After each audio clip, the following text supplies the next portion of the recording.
அரசு கலைக்கல்லூரி மாணவர்கள் போராட்டம் நடத்த தடை விதித்து சுற்றறிக்கை வெளியிட்டதால் கல்லூரி இணை இயக்குநர் அலுவலகத்தில் சென்னை சைதாப்பேட்டையில் முற்றுகையிடச் சென்ற அனைத்திந்திய மாணவர் அமைப்பினரை காவல்துறையினர் கைது செய்திருக்கிறார்கள். இது தொடர்பான கூடுதல் விவரங்களோடு இணைகிறார் செய்தியாளர் கோகுல். விவரங்கள்.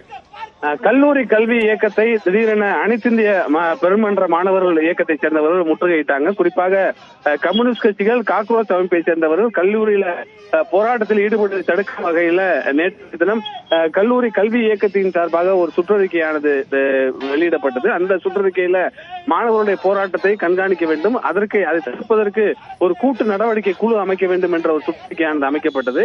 உடனடியாக இதற்கு அரசியல் கட்சி தலைவர்கள் எதிர்ப்பு தெரிவித்ததை அடுத்து சுற்றறிக்கையானது இன்று திரும்ப பெற்றிருக்கக்கூடிய நிலையில மாணவர் மன்றத்தினர் திடீரென கல்லூரி கல்வி இயக்கத்தை முற்றுகையிட்டு போராட்டத்தில் ஈடுபட்டாங்க. அப்போது மாணவர்களுக்கும் காவல்துறைக்கும் இடையே தள்ளுமுள்ளு ஏற்பட்டது. குண்டுக்கட்டாக மாணவர்களை தூக்கி காவல்துறை கைது செஞ்சிருக்காங்க.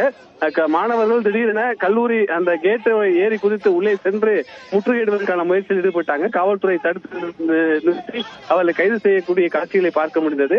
மாணவர்களை குண்டுக்கட்டாக தூக்கும் போது மாணவர்களுக்கும் காவல்துறைக்கும் இடையே தள்ளுமுள்ளும் ஏற்பட்டது. திடீரென அவர்கள் அண்ணா சாலையில் சாலை மறியல் போராட்டத்தையும் மாணவர்கள் ஈடுபட்டாங்க. இதனால் சிறிது நேரம் போக்குவரத்து நெரிசலும் ஏற்பட்டது. இந்த சுற்றறிக்கை குறித்து தற்பொழுது கல்லூரி கல்வி இயக்கத்துடைய இயக்குநராக இருக்கக்கூடிய சிந்தியா செல்வி தற்பொழுது செய்தியாளர்களை சந்தித்தார். சுற்றறிக்கை வழங்கப்பட்டது உண்மைதான்.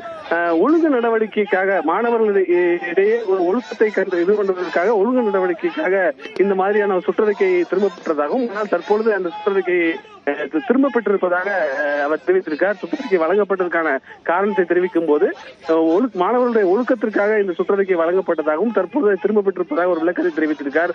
காவல்துறையினர் ஒரு போதிய பாதுகாப்பு இல்லாத ஒரு சூழல்ல மாணவர்கள் போராட்டத்தின் போது போதிய அளவுல எண்ணிக்கையில காவல்துறை இல்லாத நிலையில மாணவர்கள் திடீரென கல்லூரி வளாகத்தில் இயக்குநர் வளாகத்தில் கேட்ல ஏறி குதிக்க முயன்றது ஒரு பெரிய பரபரப்பாகவே காணப்பட்டது.